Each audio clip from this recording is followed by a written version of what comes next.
నమస్కారం. Welcome to my channel. ఈ వీడియోలో 70 ఏళ్లు దాటిన ప్రభుత్వ పెన్షనర్లకు 15% అదనపు పెన్షన్. దీనికి సంబంధించిన పూర్తి వివరాలైతే వీడియోలో తెలుసుకుందాము. వీడియో ఎక్కడ గాని స్కిప్ చేయకుండా ఎండ్ వరకు చూసేయండి. అప్పుడే ఇన్ఫర్మేషన్ పూర్తిగా అర్థమవుతుంది. అలాగే వీడియో చూస్తున్న ప్రతి ఒక్కరు వీడియోకి లైక్ చేయండి ఫ్రెండ్స్. ఈ వీడియోని తోటి ఉద్యోగ పెన్షన్ మిత్రులతో షేర్ చేయండి. కొత్తగా మన ఛానల్‌ని చూస్తున్నవారు ఇంకా ఎవరైనా సబ్స్క్రైబ్ చేసుకున్నట్లయితే వెంటనే మన ఛానల్‌ని సబ్స్క్రైబ్ చేసుకోండి. దీని ద్వారా నేను చేసే లేటెస్ట్ వీడియోస్ అన్నీ మీ వరకు రీచ్ అవుతాయి. ఇక ఆలస్యం చేయకుండా వివరాల్లోకైతే వెళ్ళిపోదాము. ఫ్రెండ్స్ ఇక విషయానికొచ్చినట్లయితే పదవి విరమణ చేసిన న్యాయాధికారులకు శుభవార్త. 70 ఏళ్లు దాటిన వారికి 15% అదనపు పెన్షన్.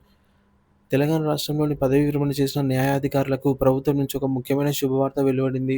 70 సంవత్సరాలు దాటి రిటైర్ అయిన న్యాయాధికారులకు వారి మూల వేతనంపై అదనంగా 15% చెల్లించాలని రాష్ట్ర సాధారణ పరిపాలనా శాఖ ఉత్తర్వులు జారీ చేసింది. ఈ నిర్ణయం రిటైర్డ్ అధికారుల దీర్ఘకాల డిమాండ్ నెరవేరుస్తూ వారి వృద్ధాప్య జీవితానికి ఆర్థిక భద్రతను పెంపొందించనుంది.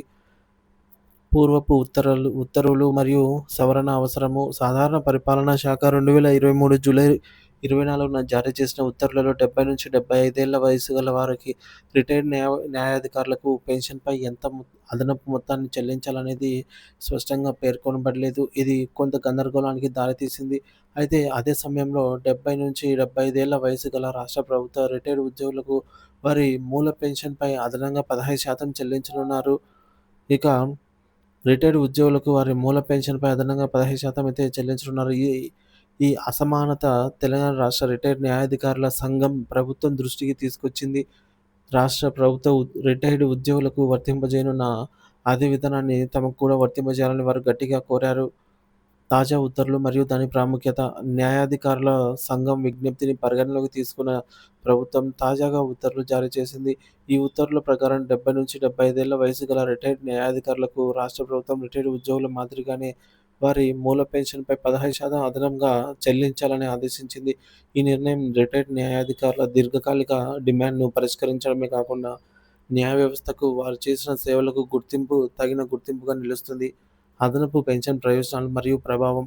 ఆర్థిక భద్రత. 70 ఏళ్లు దాటిన వారికి అదనంగా 15% పెన్షన్ లభించడం వల్ల వారి వృద్ధాప్య జీవితానికి గణనీయమైన ఆర్థిక భద్రత లభిస్తుంది. వైద్య ఖర్చులు, ఇతర అవసరాలు పెరుగుతున్న ఈ దశలో ఎంతో ఉపకరిస్తుంది.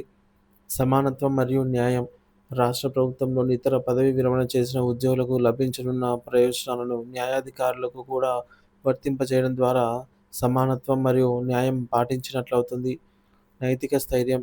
ఈ నిర్ణయం రిటైర్డ్ న్యాయాధికారుల నైతిక స్థైర్యాన్ని పెంచుతుంది. సమాజానికి మరియు న్యాయ వ్యవస్థకు తాము చేసిన సేవలకు ప్రభుత్వం విలువ ఇస్తుందని వారు భావిస్తున్నారు. ఇతర రాష్ట్రాలకు ఆదర్శం. తెలంగాణ రాష్ట్రం తీసుకున్న ఈ నిర్ణయం ఇతర రాష్ట్రాలకు కూడా ఆదర్శకంగా నిలిచే అవకాశం ఉంది. పదవీ విరమణ చేసిన న్యాయాధికారుల సంక్షేమానికి ఇలాంటి చర్యలు తీసుకోవడం ద్వారా వారి జీవితాలను మెరుగుపరచవచ్చు. తదుపరి దశలు. ఈ యొక్క ఉత్తర్వుల అమలుకు సంబంధించి తదుపరి స్పష్టమైన మార్గదర్శకాలను ప్రభుత్వం విడుదల చేయాల్సి ఉంటుంది. పెన్షన్ లెక్కింపులు, చెల్లింపు విధానం వంటి వివరాలపై త్వరలో పూర్తి సమాచారం అందుబాటులోకి వచ్చే అవకాశం ఉంది. తెలంగాణ ప్రభుత్వం తీసుకున్న ఈ నిర్ణయం రిటైర్డ్ న్యాయాధికారుల సంక్షేమానికి కట్టుబడి ఉందనైతే స్పష్టం చేస్తుంది. వృద్ధాప్యంలో ఉన్న వారికి ఆర్థిక భద్రతను కల్పించడం ద్వారా ఆ ప్రభుత్వం తన బాధ్యతను సమర్థవంతంగా నిర్వర్తించింది. ఇది రాష్ట్రంలోని ఇతర ప్రభుత్వ ఉద్యోగులకు కూడా భవిష్యత్తులో ఇలాంటి ప్రయోజనాలు అందడానికి ఒక సానుకూల సంకేతకంగా అయితే భావించవచ్చు.